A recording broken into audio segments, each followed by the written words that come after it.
Graças a Deus. Vamos ler a palavra de Deus. Vamos ler aqui o Salmo, tá? Vou ler com vocês ali que está na tela, tá? Isso aí é o Salmo 101, versículo 6. Salmo 101, versículo 6 diz assim. Vamos ler juntos. Os meus olhos procurarão os fiéis da terra, para que habitem comigo. O que anda em reto caminho, esse me servirá. Amém? Podemos assentar. Eu quero conversar com você, dentro da palavra de Deus, antes de fazer oração por vocês, e falar um pouquinho sobre fidelidade, né? Você vê aí que Deus está procurando, né? As pessoas fiéis da terra. Parece que é uma coisa difícil de achar, que Ele tem que procurar para ver quem é fiel realmente a Ele. Eu digo isso para vocês porque a nossa natureza e as nossas imperfeições, elas podem simplesmente criar em nós, às vezes, essa dificuldade de manter essa fidelidade com Ele, da maneira como Ele espera e da maneira como Ele quer. Amém? Aí eu pensei, mas o que é fidelidade, né? O que é ser fiel a Deus? Eu fui pegar lá no Aurélio alguma coisa que fale sobre fidelidade, mais ou menos para a gente entender o que é fidelidade. Aí eu peguei isso aqui, fidelidade, não, qualidade do que é fiel, que vem a lealdade, a retidão, a constância, a perseverança, exatidão, veracidade, grau de precisão com que o sistema reproduz som e imagem, e já entra em outros detalhes com fidelidades que não são a Deus, né? Mas que você assume compromisso com aquilo. Mas eu peguei aqui no sentido bem espiritual. Significa ser leal, honesto, verdadeiro, constante, comprometido com o que assume. Eu estava lendo aqui. E também tem obrigação com valores e sentimentos que são os corretos seus. A pessoa mantém então essa fidelidade. E eu quero falar um pouquinho com vocês sobre isso, sobre a preocupação de Deus em encontrar na gente a fidelidade. Vocês sabem que às vezes nós somos muito fáceis e vulneráveis às vezes na nossa estrutura emocional para poder manter essa fidelidade com Deus. Às vezes nós falamos, não, eu creio em Deus, a minha fé está nele, mas às vezes essa fé e essa fidelidade, ela resiste até enquanto você não está sendo contrariado, quando não acontece algo que seja contrário à sua expectativa ou aquilo que você espera. Aí tem pessoas que fraquejam na sua fé, porque às vezes entendem, né, porque estão com Deus, que não podem passar mais contratempos, que não pode passar problemas, e muitas vezes o primeiro problema é o suficiente para poder tirar essa fé, para poder quebrar esse vínculo de fidelidade, e as pessoas simplesmente acham que ela só tem um compromisso de ser fiel a Deus quando tudo está bem, quando as coisas estão correndo exatamente da forma como Ele gerou as suas expectativas de tentar viver essa relação com Deus. E nós precisamos então sermos bem fiéis a Deus mesmo. Por quê? Porque o próprio Deus deixou bem claro que andar com Ele não seria muito fácil. Não era por conta dele, mas por conta da vida nesse mundo que nós vivemos aqui. Ele deixou bem claro, dizendo que aqui nós passaríamos por aflições. A palavra de Deus diz que você tem que perseverar, porque aquele que perseverar até o fim será salvo, diz a palavra de Deus. Porque Deus entende o quê? Entende que há perseguições. Deus entende que existem fases da história da humanidade que você vai ser simplesmente por conta da sua fé pressionado a abandonar tudo, a desistir, às vezes para salvar ou safar a sua própria vida. Fases que já aconteceram na história da humanidade. Por exemplo, na época do Império Romano, se tem conhecimento que para você realmente declarar que você era de Jesus, de Deus, e manter essa fé, você tinha que estar muito convicto daquilo que você acreditava. Você não tinha que temer a morte, diz a palavra de Deus. As pessoas que se envolviam com Jesus, elas eram tão convictas dessa fé, que a história conta que muitas vezes elas eram presas para serem levadas para as prisões e muitas vezes levadas para as arenas para serem devoradas por leões, mas sempre antes delas realmente serem levadas para serem devoradas por leões e servirem de espetáculo e serem executadas pelos imperadores que rejeitavam o cristianismo, todas elas antes eram chamadas para negar, e era dito assim: se você negar, você realmente safa a sua pele, mas você só precisa negar Jesus e reconhecer o imperador realmente como Senhor, porque eles se sentiam semideuses. A maioria não negava por fidelidade. A maioria preferia morrer, ser executados, mas eles não abriam mão da sua fé, não abriam mão das suas convicções, das suas crenças, mesmo diante de pressões, de ameaças de vida. Eles continuavam firmes e muitas vezes eram levados para as arenas, devorados por leões, mas eles diziam sempre que eles não temiam aqueles que matavam o corpo, mas que não podiam matar o espírito. Diga glória a Deus. Isso é convicção de fé, fidelidade. Aí você para e pensa, mas hoje ainda pode existir tal coisa? Existe. Há uns 2 ou 3 anos atrás, um pastor lá no Irã foi enforcado. Tem foto dele na internet, se você achar, coloca aí. Unicamente porque ele era cristão. Imagine vocês que ele foi chamado para poder negar a fé cristã e simplesmente reconhecer o islamismo. Ele foi preso porque ele simplesmente resolveu ser cristão em um país muçulmano. E quando se tomou conhecimento disso, as autoridades vieram sobre ele, fizeram a maior pressão, porque ele ensinava os seus filhos no caminho do cristianismo. E a pena dependia somente de uma coisa: que ele negasse a Jesus. Se ele negasse a Jesus, com certeza ele salvaria a sua própria vida e seria simplesmente livre da prisão que ele estava submetido. Mas a história conta, passou isso na televisão, passou isso, tem reportagem da Rede Globo, que ele não abriu mão. Ele simplesmente disse que ele morria, mas não abria mão da sua fé em Jesus Cristo, e por conta disso ele foi enforcado em praça pública, unicamente porque não abriu mão da sua fé e não negociou as suas convicções. Isso se chama fidelidade. Diga glória a Deus. Mas às vezes essa fidelidade nos falta aí. Esse aí, você acha na internet a história dele. No momento que ele foi executado, está ali, ó. Ele está, um guindastre puxou ele pelo pescoço. Na hora de ser executado, ele estava sorrindo e dizia que ele sabia para onde ele ia, que ele não tinha medo de ser executado. Ele manteve a sua fidelidade até o final, mesmo diante da ameaça, podendo abrir mão e se safar. Ele disse: não, eu não abro mão da minha fé, das minhas convicções, e acabou morrendo. Isso é fidelidade. Diga glória a Deus. Como é o nome dele, hein? Dá o nome ali, tem o nome dele. Então vejam bem, isso é fidelidade. Depois você procura na internet, que você acha até uma reportagem da Globo sobre ele. Então vejam bem uma coisa, isso é fidelidade.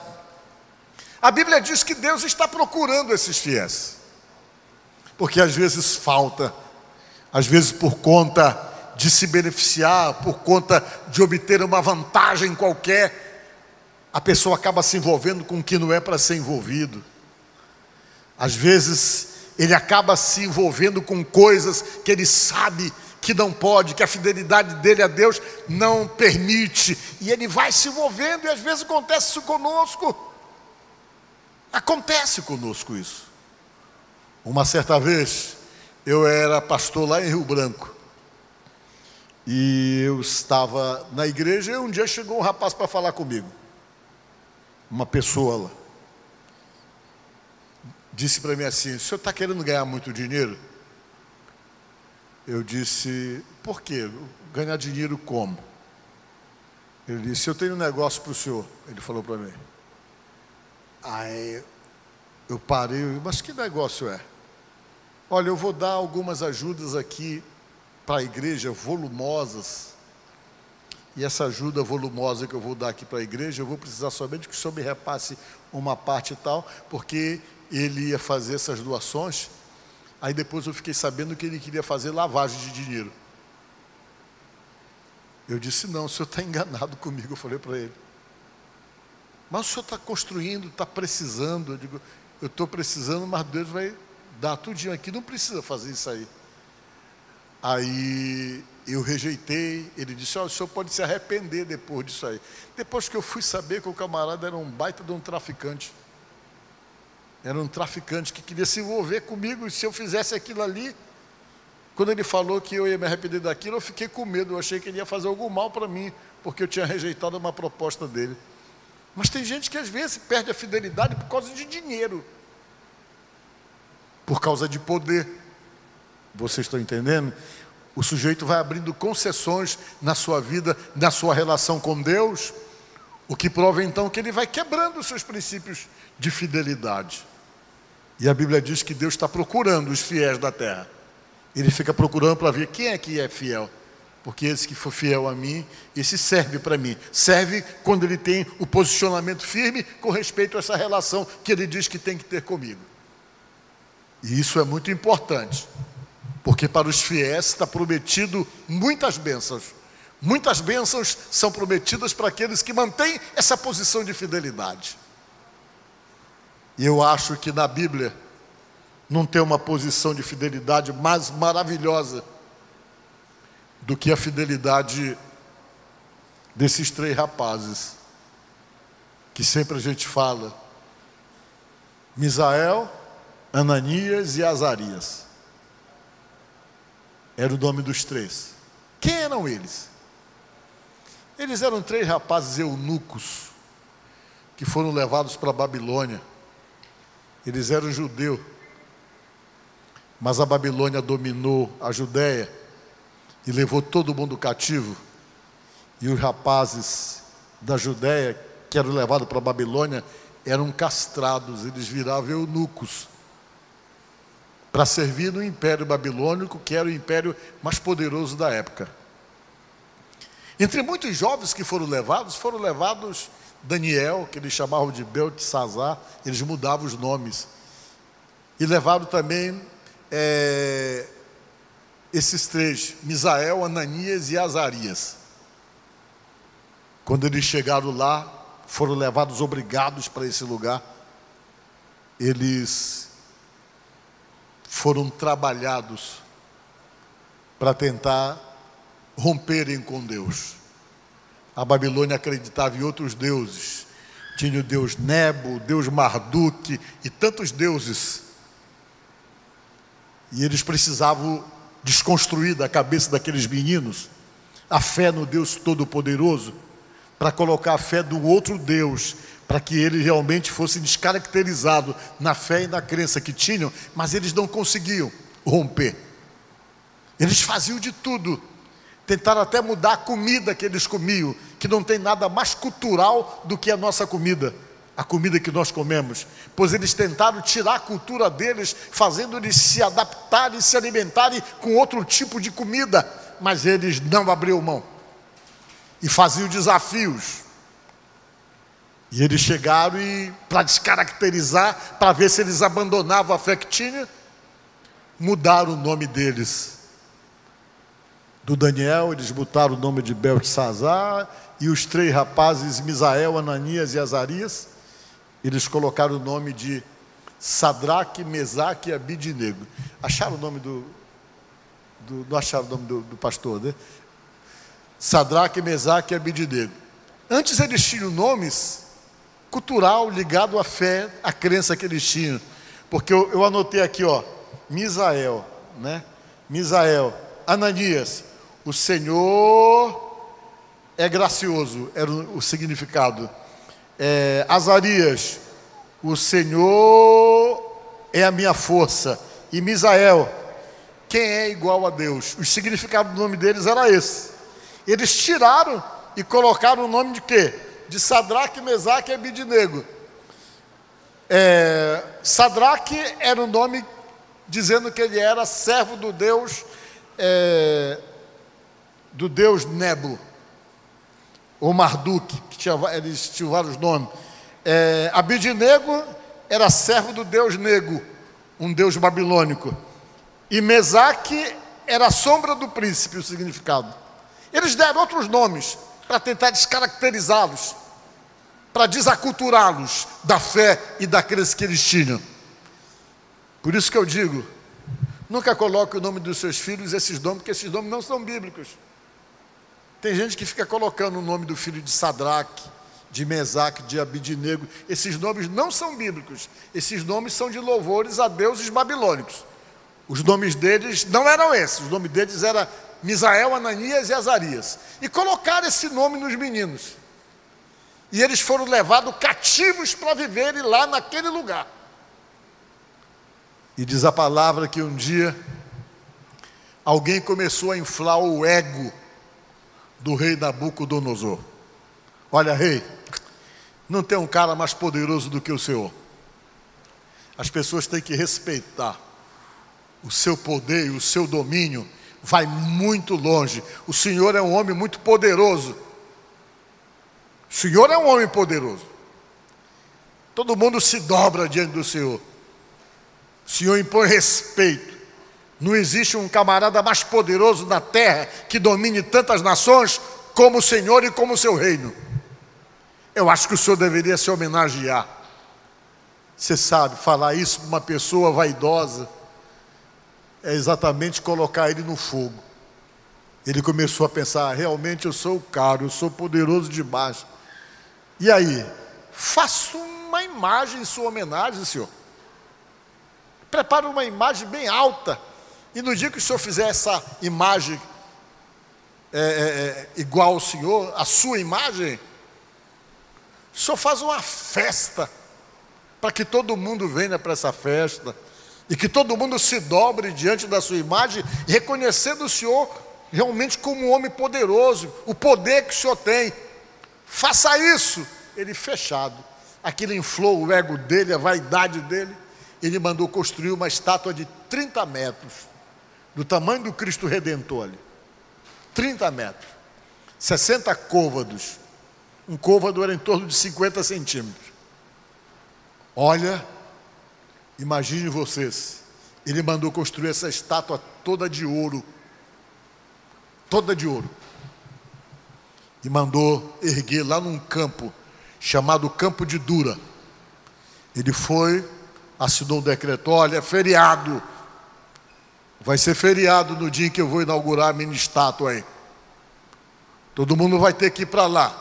Os magistrados, as autoridades, os prefeitos, que eram os sátrapas, e todos aqueles que fazem parte do meu governo, da minha província, e o povo tem que ir para lá, todo mundo tem que ir para lá, os sábios, os magos, todo mundo vai para lá, que vai ter uma cerimônia em homenagem à minha estátua.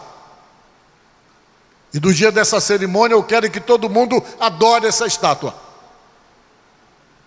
Vamos fazer uma homenagem. Se alguém não adorar, eu também assino um decreto. O decreto é que essa pessoa vai ser executada, só por não adorar a minha imagem. E a execução é jogar essa pessoa numa fornalha de fogo ardente. Ele vai queimar, vai fritar numa fornalha, se ele ousar não se dobrar diante da minha imagem. Ele assinou o decreto. Chegou na hora, mandou todo mundo para lá, para esse campo. O campo ficou lotado de gente para adorar a imagem dele. E diz a Bíblia que tinha a cerimônia. A cerimônia era tocar o instrumento. Deveria se tocar o instrumento e depois que os instrumentos parassem, todo mundo teria que se curvar e se dobrar, sob pena de ser executado na fornalha se não obedecesse. E diz a Bíblia que foi feito cerimonial, tocar os instrumentos. Quando acabaram de tocar os instrumentos, todo mundo se dobrou, todo mundo se abaixou e ficou encurvado. Menos os 3 que ficaram em pé, porque a fé deles dizia que eles não podiam se dobrar diante de imagem de escultura. E eles ficaram de pé. Alguém foi lá dedurar. Ô rei, o senhor sabe aqueles 3 rapazes que o senhor trouxe lá de Judá? Eles não fizeram caso da sua imagem, não. Todo mundo se dobrou, mas os 3 não se dobraram. Eles ficaram de pé. O rei disse: o quê, rapaz? Aqueles 3 meninos, rapazes, ousaram ficar de pé sem se dobrar diante da minha imagem, que eles pensam que são. Mande chamar eles aqui. Aí foram lá, pegaram os 3 e levaram até a presença do rei Nabucodonosor. Quando chegou na frente dele, diz aqui a Bíblia que ele perguntou: vem cá, Sadraque, Mesaque e Abednego, é verdade que vocês não se dobraram diante da minha imagem na hora em que tocou todos os instrumentos? Eles falaram: não. Ele disse: o que, rapaz? Olha, eu vou mandar tocar de novo, hein? Eu vou dar só uma chance para vocês. Eu vou mandar tocar os instrumentos de novo e vou ver se vocês não vão se dobrar. Porque se vocês não se dobrarem, eu quero é ver qual é o Deus que é capaz de livrar vocês das minhas mãos. Quero saber que Deus é esse que pode livrar vocês. Vou mandar tocar de novo. Eles tocaram, e quando ele falou isso, que intimidou os 3, olha a resposta dos 3. A resposta dos 3 que eu acho que eu mandei para ti aí. Primeiro eu mandei, eu não sei se eu mandei ele fazendo a pergunta, eu mandei. Aí foi a resposta dos 3. Se formos atirados da fornalha em chamas, o Deus a quem prestamos culto pode livrar-nos, e ele nos livrará das suas mãos, ó rei. Mas se ele não nos livrar, saiba, ó rei, que não prestaremos culto aos seus deuses, nem adoraremos a imagem de ouro que tu mandaste erguer. Olha só, que ousadia. Quando ele falou: quero é ver quem é que vai livrar vocês. Ele falou: olha, o problema é o seguinte: se o Senhor quiser nos livrar, Ele nos livra. Mas se Ele não nos livrar da morte, queimado, também não tem problema, porque o que é certo é uma coisa: nós não vamos nos dobrar diante da tua imagem. Diga glória a Deus. Isso se chama o quê? Digam comigo: fidelidade. Isso é muito importante. Às vezes a gente fica trocando Deus por tanta coisa nos tira do caminho, tantas coisas nos afasta dele, tantas coisas nos tira da presença dele, tantas coisas às vezes faz a gente quebrar o princípio de fidelidade com ele. Mas a fidelidade para ele é importante, porque nós lemos lá no Salmo que ele está procurando os fiéis. Ele está procurando quem é fiel. Parece que é tão difícil que ele tem que procurar quem é fiel. E ele falou: olha, a gente não se dobra não. Ele mandou acender a fornalha e aí esquentar mais ainda do que já era quente. Diz a Bíblia que a pessoa que estava lá com a missão de esquentar mais forte a fornalha até morreu só do bafo da fornalha.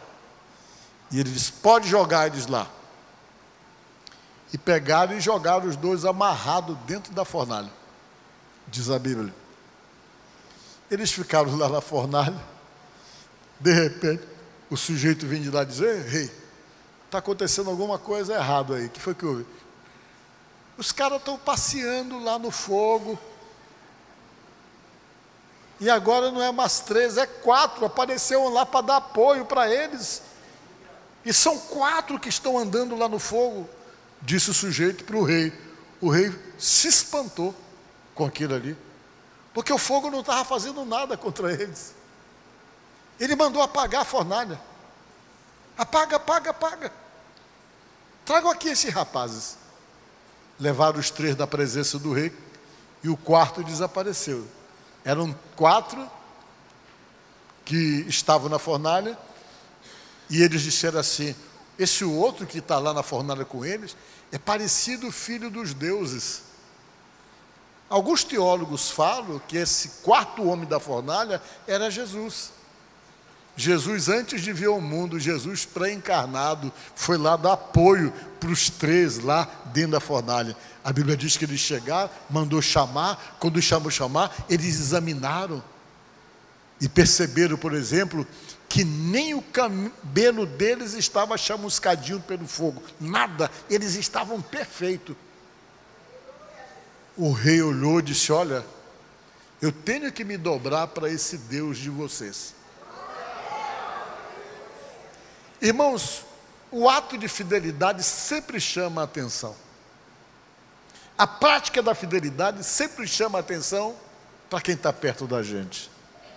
As pessoas observam quando você tem compromisso, quando você tem realmente ali compromisso fechado com Deus. Quando eu falo fidelidade, é exatamente aquele que não abre mão das suas convicções, da sua fé, do seu compromisso com Deus. Eu não estou dizendo aqui para você que você vai ser perfeito, que você não é perfeito, nós não somos perfeitos. Falhas, com certeza, nós teremos. A fidelidade que Deus pede não é uma questão relacionada com perfeição que você não tem. Mas a fidelidade que Ele pede é compromisso, é você ter convicção, é você ter certeza a quem é que você está servindo e está comprometido com Ele, a ponto de que nada seja capaz de te afastar ou de te tirar da presença dEle. Diga glória a Deus. Você não abre mão, com toda a imperfeição que você possa ter, você está ali fechado, comprometido, você tem compromisso com Deus. Nada, tudo que o inimigo tenta fazer para te tirar da presença de Deus, não consegue. Por quê? Porque você tem compromisso de fidelidade com Deus que te salvou. Diga glória a Deus. Isso é fidelidade. O rei Nabucodonosor olhou e disse: eita, não tem Deus igual a esse. E por conta disso eu vou fazer um novo decreto. E o decreto que eu vou fazer agora é esse aqui. O decreto para que as pessoas saibam que eu reconheço esse Deus aí. Não era o Deus dele, mas ele reconhecia como Deus verdadeiro. Versículo 29 do capítulo 3 do livro de Daniel. Olha o decreto que ele assinou. Agora essa era a lei lá em toda a Babilônia. A lei.